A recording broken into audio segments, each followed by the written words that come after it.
L'info écho avec Capital. On commence par une mauvaise nouvelle pour les propriétaires de résidences secondaires. Le gouvernement a intégré au projet de budget 2023 un amendement qui va permettre à certaines communes de majorer la taxe d'habitation sur les résidences secondaires. Un dispositif qui était jusqu'ici réservé aux communes des zones dites tendues où la pression immobilière est la plus forte. Mais la pénurie de logements touche aussi les communes rurales, notamment les plus touristiques, où les locaux ont de plus en plus de mal à se loger. En majorant ainsi l'imposition des résidences secondaires, mais aussi des logements vacants, certains maires espèrent voir revenir des biens sur le marché.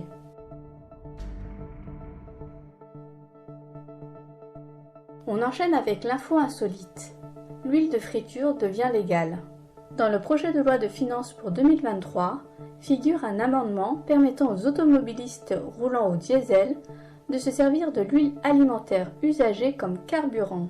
Ce biocarburant rejetterait jusqu'à 90% de gaz à effet de serre de moins qu'un diesel classique et émettrait beaucoup moins de particules fines, selon les députés écologistes à l'origine de la mesure.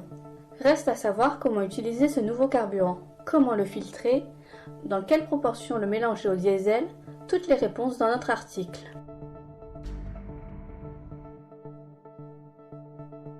On poursuit avec la phrase du jour.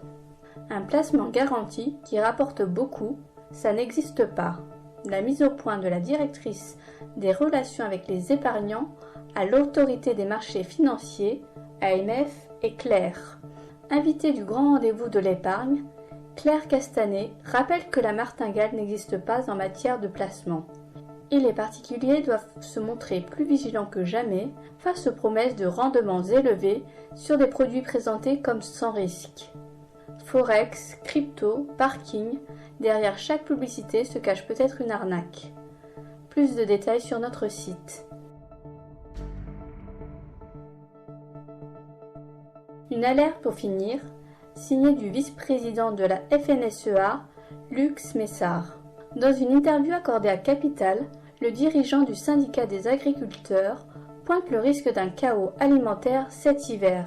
Car après la hausse des prix de l'énergie, déjà très pénalisante pour le secteur, la pénurie de carburant a très fortement impacté la réalisation des semis et de certaines récoltes. Résultat, le blé, le lait ou encore le sucre pourraient venir à manquer. Si ces risques ne sont pas pris très au sérieux rapidement, la situation va vite devenir dramatique, avertit Luc Smessard, qui exhorte l'État à agir en faveur de la filière. C'était l'info écho avec Capital.